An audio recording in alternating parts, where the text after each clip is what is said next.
Hey guys, Paul here from Entheos Money, and this video is for everyone who's struggled to understand what is options, how do options work, and why are options so complicated. Well, I've been working only with options since I last discovered it 3 years ago, and I can promise you options are neither as risky nor as complicated as they make it seem. And by the end of this video, I believe you should have a basic premise of how options work. So let's get started. Thank you, Jesus. So, what is an option? Well, here is a very simple definition that I've come up with. An option is a bet between two parties about a stock price crossing or not crossing a particular strike price within a given time period.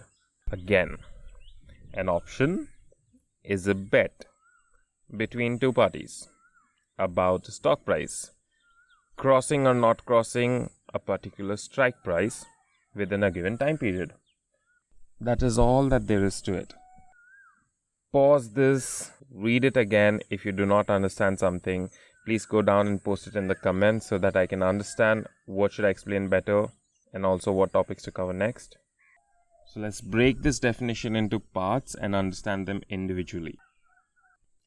An option is a bet between two parties.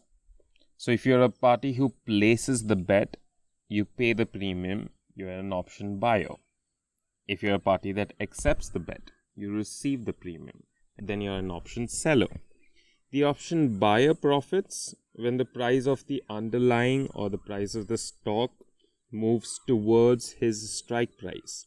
The option seller profits if the price of the underlying moves away from his strike price.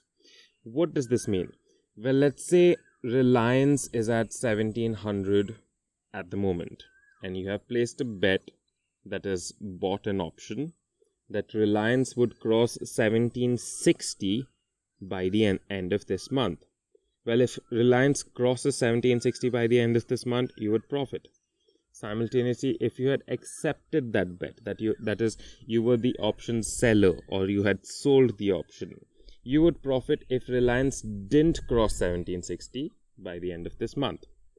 That's about it. You see, it's not as complicated as they make it seem. But now that you've understood the basic premise of how options work, let's look back at our definition and understand the rest of it.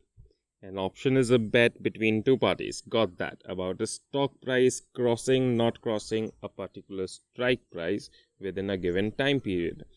So 1760 was the strike price here in the example above. So what is a strike price? Well, I like to say the strikes are preset prices that you can place your bets on. Again, all of this is not a technical definition of what options are or how they work. Please do not sue me. These are just explanations for you to understand how options work. So let's look at a couple of option chains and see what are strike prices for certain stocks. To find the option chain for any stock, just Google stock name option chain. This here is an option chain for Apple. This bar in the center shows you all the strike prices for Apple. So there's 360, 355, 350, 345. But basically a strike at an interval of $5. Now let's look at an option chain for Tata Motors. Here you see the strike prices are at intervals of 2.5 rupees. So at each of these strikes, you could place a bet or you could accept a bet. That is, you could be an option buyer or an option seller. But why are there two sides to the option table? Well, that's a wonderful question, and it brings us to our next section, calls and puts. Now, if you're an option buyer, a call option is a bet that you'd make when you think the price of the underlying would go up. And a put option is a bet that you'd make when you think the price of the underlying would go down. So let's look at that option chain of Tata Motors again. Also, as a reference, here is a chart of Tata Motors. The stock price is currently at 98.25. So if you felt the stock price would go up to say 120 maybe, you would look at the call side of the option table and you would place a bet accordingly. You could say buy the 120 call option, which was last traded for 2 rupees. The lot size for Tata Motors is 5700. So what you would be doing is you would be paying a premium of rupees 11,400 and you would buy the 120 call option. After this, if the stock price starts moving towards your strike price, meaning if the price of Tata Motors starts increasing from 98.25 and going towards 120, the value of your call options would increase. The same way if we had bought a put option, say a 85 put option, we would start winning if the stock price starts moving down towards our strike price.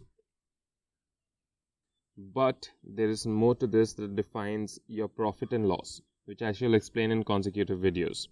Please look in the description box for links to the other videos as soon as I make them. And now the final part of the explanation we gave, that is within a certain time period or expiries. So every bet that you make has a given expiry. That is, the stock price needs to cross your strike price before your option expires for your bet to be a winner. And when does an option expire? Well, in India, option contract expiries are on the last Thursdays of each month. But the expiry is usually given at the top of the option chain. It might be different in your country. Looking back at the option chain of Tata Motors, right here, we see 3 expiries or time frames that you can place your bets in: 30 July, 27th August, and 24th September. These are the last Thursdays of each month. And we also have weekly expiries for scripts like Nifty and Bank Nifty. These expire every Thursday. Well, this is it, guys. This is how an option works. An option, calls and puts, is a bet between two parties, option buyers and option sellers, about a stock price crossing or not crossing a particular strike price within a given time period. If you got this, you've understood the basic premise of what an option is and how an option works. But please don't go log into your Bocus account and buy an option right away. There is still a lot more that we have to understand, especially if we want to make consistent profits. I will be making a case about why I feel it is better to be an option seller rather than an option buyer. And I also want to show you some fascinating takeaways from statistics regarding options. So stay tuned.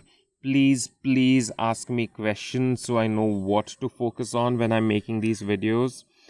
The subscribe and the bell icon would let you know as soon as I've posted my next video. You could just come check this channel out for updates. And if you did get something useful from my days of work, please give me a like. That would be awesome. Thank you so much. God bless you and give you a profitable week ahead. Until next time.